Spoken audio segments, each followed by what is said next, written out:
अरे यार क्यों बदमाशी कर रहे हो यार, प्लीज शांति रखो। हाँ, ऊपर से आवाज आ रहा है। Hello, hello. गला भी बैठ गया मेरा भयंकर। इसी वजह से सोच रहा हूँ कि छुट्टी कर देते हैं आज, गला खराब हो गया।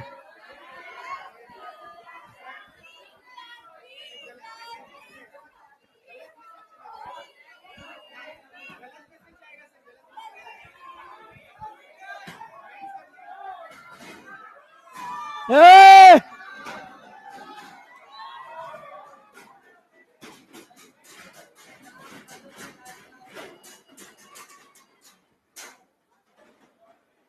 भाई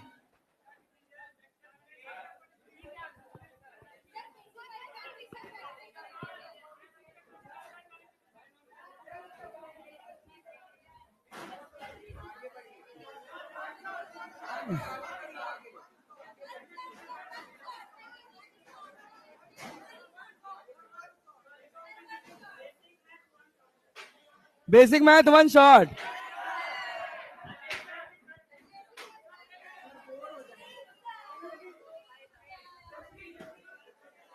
अरे तो शांति तो रखो, मुझे तो बोलने दो।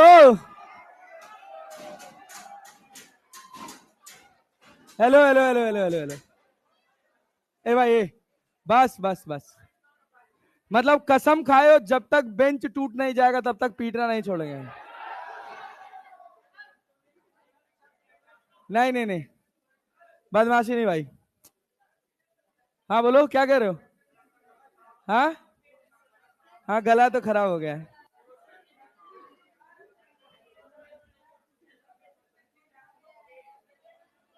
अच्छा ये बताओ, सुनो सुनो सुनो सुनो सुनो।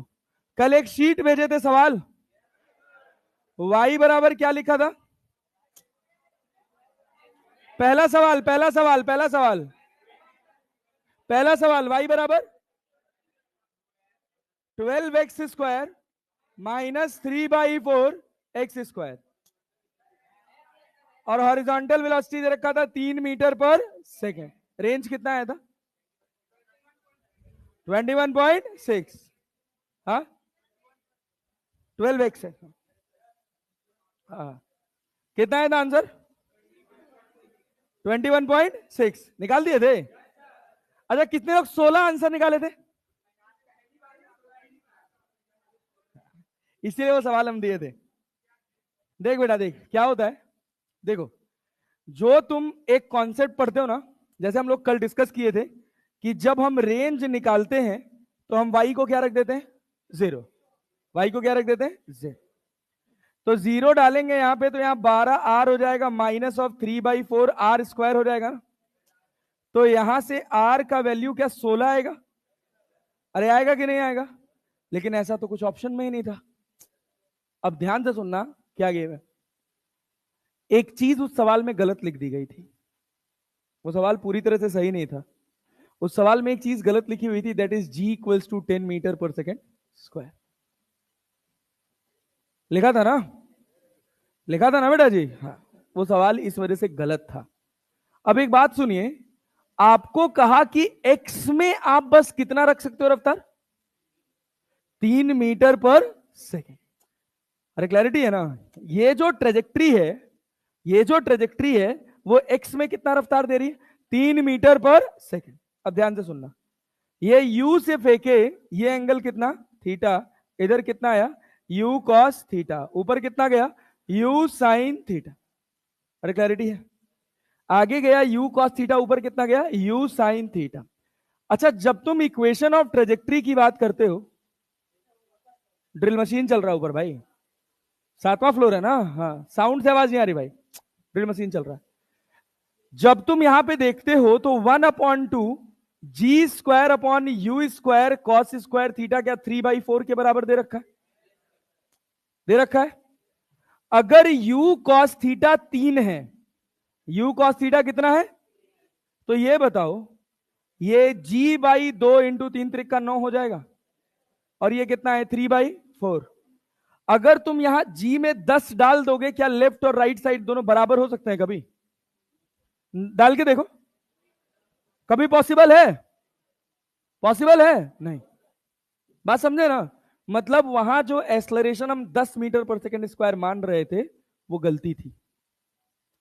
अरे क्लैरिटी है? जो हम जबरदस्ती रेंज निकाले हैं कितना, 21.6 मीटर, गलत है वो। बात समझे ना?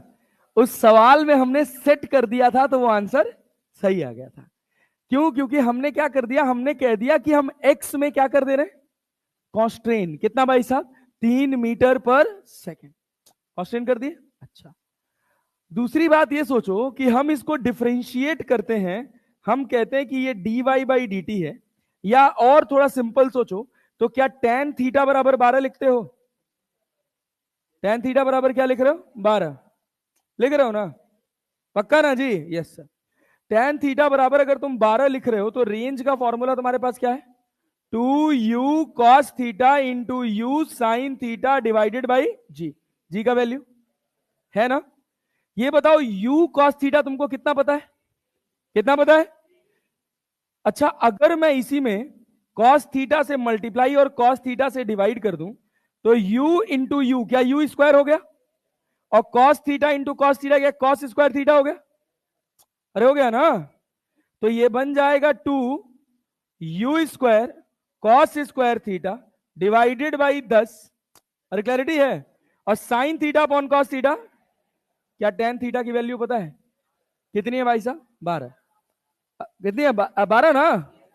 tan थीटा बराबर 12, और ये 9, 3 त्रिका 9, 2 डिवाइडेड बाई 10, इसको सॉल्व करते हैं तो 21.6 मीटर आता है।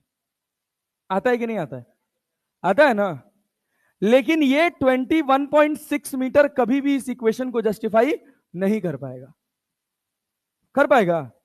सोचिए, अगर आप इस इक्वेशन को यहां 3/4 को ये वैल्यू लिख रहे हैं तो ये वैल्यू में u cos थीटा 3 डालने पर 3/4 आना चाहिए ना? आ रहा है? नहीं आ रहा। बात समझे है ना? बस दुखद बात यह है कि ये कंपटीशन एग्जाम में दिया गया सवाल है जो कि पूरी तरह से गलत है। मैं जब क्वेश्चन लिख के भेज दिया तो मेरे पास एक बच्चे ने शायद बैच 1 से, या इसने भी भेजा था मुझे 16 आंसर ना, ये हमारा आंसर 16 आ रहा है। मैं उसके बाद रात में उठा के क्वेश्चन देख रहा हूं, 16 आंसर है, आंसर 16 आना भी चाहिए था। और फिर उसके बाद मैं उठ के बुक चेक किया तो वो एक एग्जाम होता है KCET, कर्नाटका सीईटी, उसके टेस्ट में पूछा गया एक क्वेश्चन था। फिर मैं उठा के देख रहा हूं कि ये 16 तो जस्टिफाई नहीं कर रहा, मतलब जी की वैल्यू तो 10 होगी ही नहीं। 9.8 भी रख के देखा तब भी नहीं होगी, मतलब सवाल गलत है। अरे भाई, आप जो ट्रेजेक्ट्री दिए हैं इस पर डेटा आपका जस्टिफाई करना चाहिए कि नहीं करना चाहिए? करना चाहिए। क्लैरिटी है ना? तो इस वजह से ये सवाल एक तरीके से देखा जाए तो जो जबरदस्ती का हमने ऑप्शन देख के आंसर बनाया है वो गलत बनाया है। इसकी अल्टीमेट रेंज 16 ही होगी। बात समझे ना? हाँ, ये बताइए, ये इक्वेशन जो ये ट्रेजेक्ट्री का इक्वेशन है कि नहीं, ये मल्टीपल पाथ का है कि एक पाथ का है? अरे सिंगल पैराबोला का इक्वेशन है ना, मतलब एक्स और वाई की वैल्यू जस्टिफाई करनी चाहिए, जो कि u cos theta equals to 3 पे जस्टिफाई नहीं कर रहे, मतलब सवाल गलत है। ठीक है? और सारे सवाल बना लिए थे शीट के? नहीं बनाए थे? बेसिक मैथ्स, बेसिक मैथ्स का कोई टॉपिक बताओ जिसमें तुमको प्रॉब्लम हो। बेसिक मैथ्स, जीपी,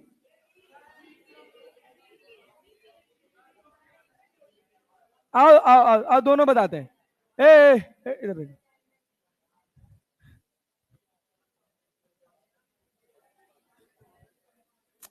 सुनो सुनो सुनो सुनो सुनो, अब क्या एक्स्ट्रा पढ़ा है यार इतने कम लोगों तो। एपी, भाई इधर ध्यान दो, तरुण सर ने पढ़ाया पूरा?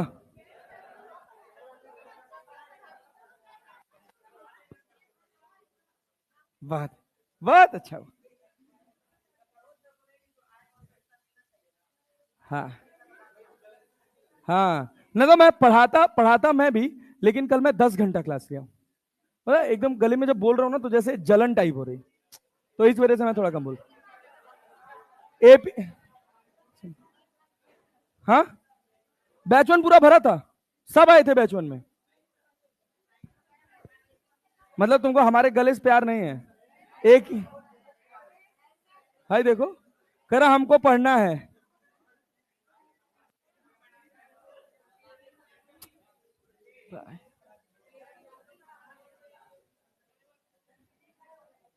वाह भाई वाह।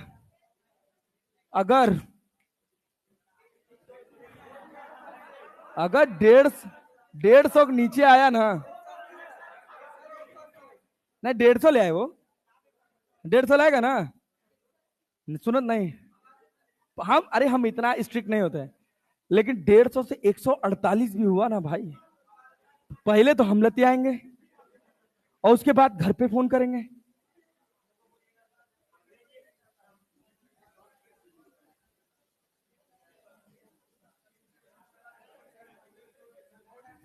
सुनो सुनो, ए भाई ए भाई ए भाई ए, हाँ अब सुन तो लो, एपीजीपी सुन लो, 4 सवाल है पेपर में, 4 सवाल।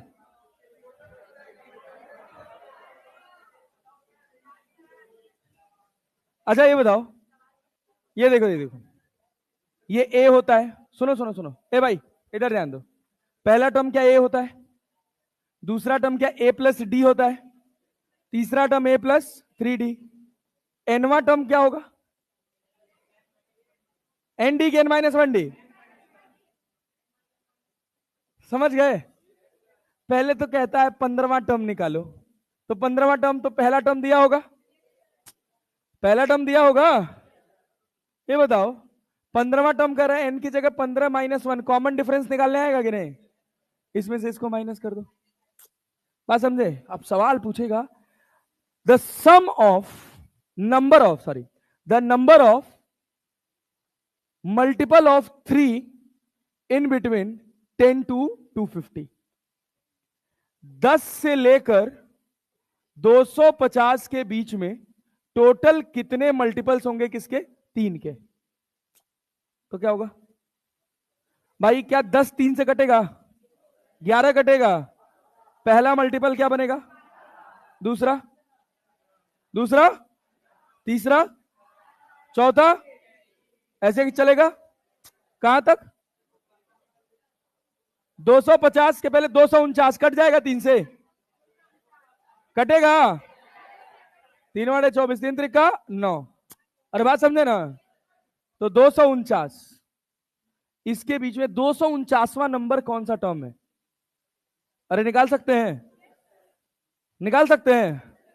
तो जो भी नंबर का टर्म है, क्या इसको 249 लिख लें? आखिरी टर्म है। पहला टर्म क्या है? पहला टर्म, दोनों के बीच का कॉमन डिफरेंस 3 ना? पक्का ना? कौन सा टर्म है ये? एनवा। तो क्या n-1 लिख लें? अबे 249 में से 12 घटाओ, कितना होगा? 9 में से 2 गया 7, 237 डिवाइडेड बाई 3। अरे क्लियर है? और यहां कितना? n-1, 3 7 21 और 3 9 3 27। अरे समझे कि नहीं? तो n बराबर कितना? 80। ये क्या 80वां नंबर है? अरे बात समझे कि नहीं? ये सवाल है। क्या पूछा? इसका सम निकालो। क्या सम बता सकते हो? तो क्या नहीं आता तुमको? सारा गेम यही होता कि 12 से लेके 249 के बीच का सम बताओ, मल्टीपल ऑफ 3। तो पहले निकालना पड़ेगा कितने नंबर ऑफ टर्म्स हैं। निकालना पड़ेगा? नहीं निकालना पड़ेगा, क्योंकि एक और फॉर्मूला होता है। ए भैया गधा हो एकदम से। एसएन का तो एक फॉर्मूला पढ़े, a + 2a + n-1 into D, होता है ना? एक और फॉर्मूला होता है, फर्स्ट टर्म प्लस, अरे होता है ना? लेकिन तब भी नंबर ऑफ टर्म तो निकालना ही पड़ेगा। कितना है? 80/2। फर्स्ट टर्म कितना है? 12। लास्ट टर्म कितना है? अरे क्लैरिटी है? ए एस एन आ गया। ये होता है तुम्हारे पास पूरा एपी। अरे क्लियर है? इसके अलावा एपी में कुछ है ही नहीं यार, और कुछ नहीं पूछा जाता। उसके बाद जीपी की बात करो, ज्योमेट्रिक प्रोग्रेशन। पहला नंबर क्या? ए होता है ना? दूसरा क्या होता है? तीसरा AR² ना? चौथा AR³। पांचवा 4 4, हाँ गलती, अरे भाई माफी माफी, ठीक है सर, अरे सर माफ कर दिया, छोटी मोटी गलती माफ कर ठीक है ना। ए आर की पावर एन माइनस वन, ये टर्म नंबर हो गया एनवा टर्म, क्लियर है।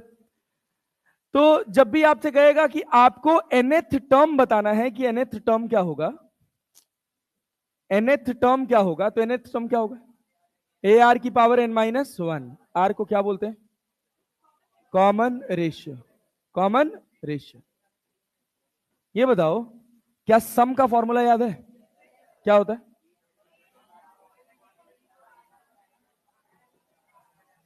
यही होता है ना।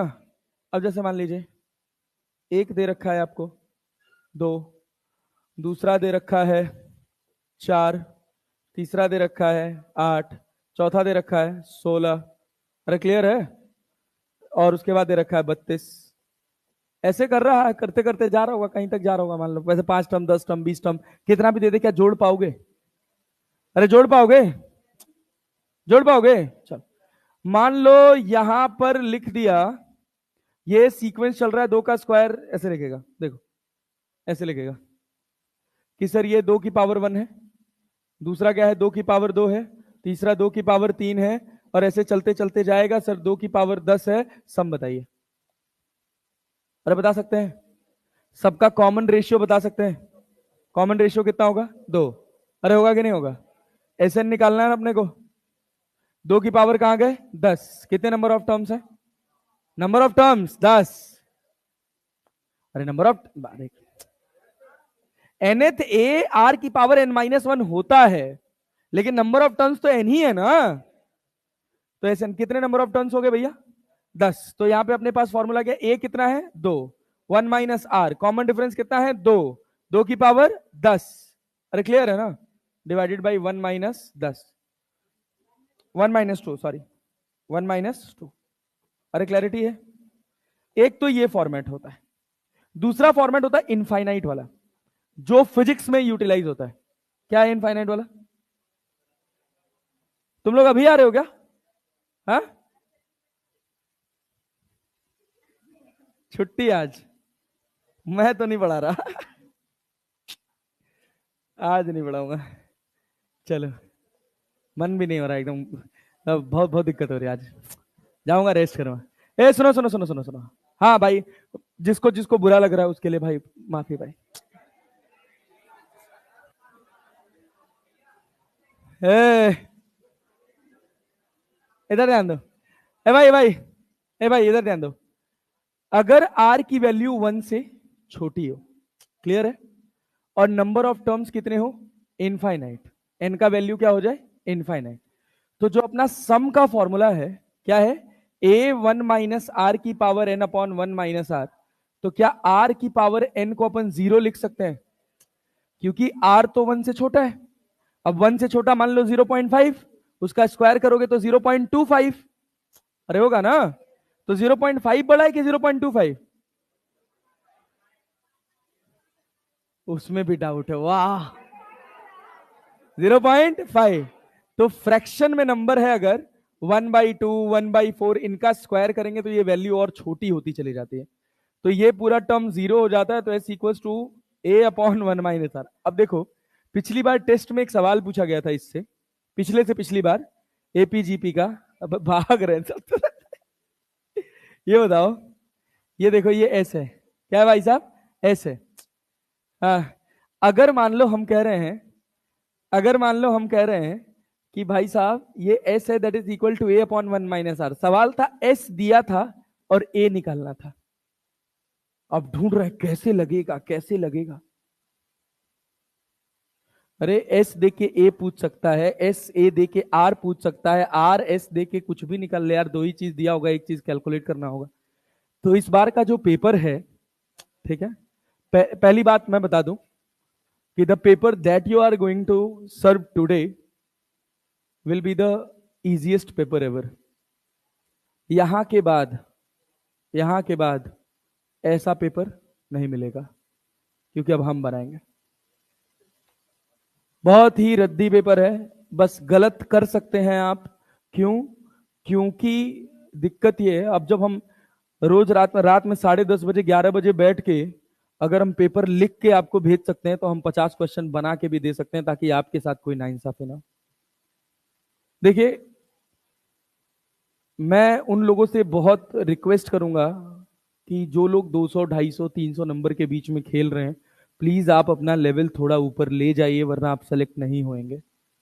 Please, humble request.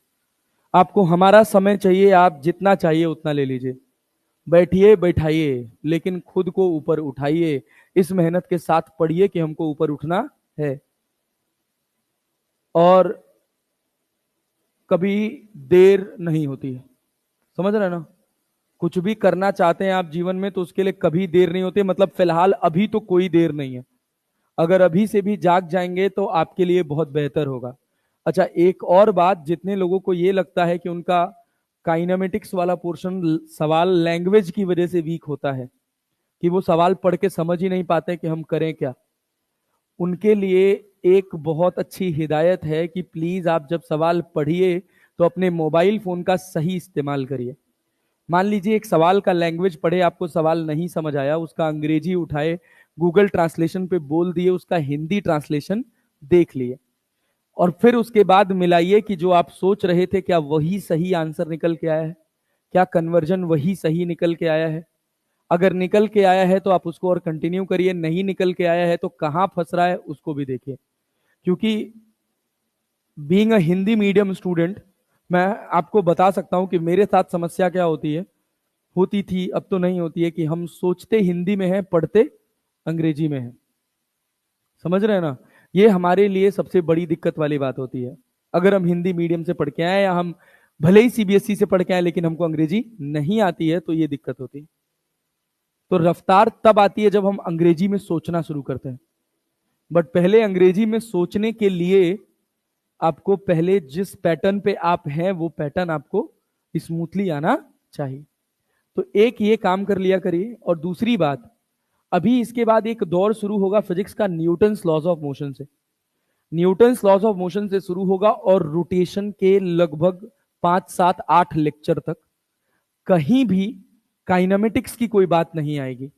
थोड़ा थोड़ा सर्कुलर में आएगा, जब आप रेडियल एक्सलरेशन, टेंजेंशियल एक्सलरेशन की बात कर रहे होंगे, एंगुलर स्पीड की बात कर रहे होंगे, तब वहां जैसे लीनियर इक्वेशन पढ़ते हैं ना, v equals to u plus a t पढ़ते हैं ना, तो वहां v की जगह ओमेगा हो जाता है, u की जगह ओमेगा नॉट हो जाता है, a की जगह अल्फा हो जाता है। बस इतना ही चेंज होता है। तो आपको एक बहुत बड़ा लूप मिलेगा, जिसमें आपके जो थोड़े बहुत छोटे मोटे बैकलॉग्स हैं उनको आप क्लियर कर लीजिए। लेकिन अगर आपने एनएलएम से बैकलॉग बनाया, एक लेक्चर का भी, किसी की औकात नहीं है कोई आपको सेलेक्ट करा दे, गारंटी लिखवा लीजिएगा।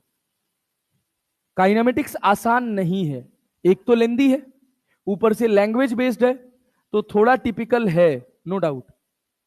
लेकिन उसको आपको मास्टर करने के लिए बहुत बड़ा लूप मिलेगा समय का, जिसमें आप अपनी फिजिक्स की पढ़ाई को 2 हिस्से में तोड़ दीजिए। एक हिस्सा है आपका कि 70% टाइम हमको एनएलएम पढ़ना है, या आगे का जो भी चैप्टर चल रहा है वो पढ़ना है, और 30% टाइम आपको पीछे का पढ़ना है। समझ रहे हैं ना? काइनेमेटिक्स पढ़ना है। अब जैसे आपका टेस्ट होगा अगला मोशन इन स्ट्रेट लाइन का 11 अगस्त को, और आज हमारी डेट है 26 तारीख, 27, एक दिन कम चल रहा है मेरे में, 27 तारीख। अब यहां से आपके पास लगभग 2 हफ्ते का लूप बन रहा है, अरे 12-13 दिन का लूप बन रहा है ना। अब 13 दिन में आपको अपनी पढ़ाई को मोशन इन प्लेन के साथ 2 हिस्से में तोड़ देना है। फिजिक्स जब पढ़िए, 2 घंटा मोशन इन प्लेन, या 1.5 घंटा मोशन इन प्लेन, और 1.5 घंटा मोशन इन स्ट्रेट लाइन। बात समझ गया ना? ऐसे पढ़ाई करेंगे, motion in straight line and time पे जाके कवर रहेगा, साथ में ये भी चलता रहेगा, और नेक्स्ट वीक में most probably motion in plane पूरा खत्म हो जाएगा। एक हिस्सा आएगा रिलेटिव मोशन इन 2 डायमेंशन, आएगा ना। It is a complete vector. अगर आपको वेक्टर आता है तो मोशन इन 2 डायमेंशन इतना बेहतरीन आएगा आपको कि फिर जैसे rain and man, swimmer and river, और तुम्हारा एयरप्लेन एंड विंड, ये सब किसी भी टॉपिक के सवाल गलत नहीं होंगे, कभी नहीं होंगे। आप में से 99% लोग ऐसे होंगे जिनको इन तरह के प्रॉब्लम्स में, इन तरह के क्वेश्चंस में प्रॉब्लम आता होगा, 100%। लेकिन अगर आप वेक्टर तैयार करके, क्योंकि अभी आप टेस्ट देंगे, अभी आप टेस्ट देंगे तो ये उम्मीद करी जाएगी कि आपको वेक्टर आना चाहिए। अगर आपको वेक्टर एडिशन, वेक्टर सब्ट्रैक्शन आता है, आपको रिवर्स करने आता है, रिवर्स करना जानते हैं ना, कि वी ए बी लिखा है वी ए माइनस वीबी, तो हमको वी ए पता है वीबी पता है, तो क्या वीबी को रिवर्स कर लेते थे ना। अगर ये आता है ना भाई, किसी की औकात नहीं है कोई आपको swimmer river, rain and man, river boat और एयरप्लेन एंड विंड, शिप वाली प्रॉब्लम, रिलेटिव प्रोजेक्टाइल, किसी में भी आपको दिक्कत डाल दे। ग्रेविटी वाला रिलेटिव मोशन याद है, 1D वाला कांस्टेंट मोशन वाला याद आता है, कि अगर हम एक बॉल पे बैठ के दूसरे बॉल पे देखें तो रिलेटिव एक्सेलरेशन कितना हो जाता है, 0। अगर ये सब बातें आपको आती हैं तो आने वाला काइनेमेटिक्स आपके लिए बहुत आसान रहेगा, ठीक है ना।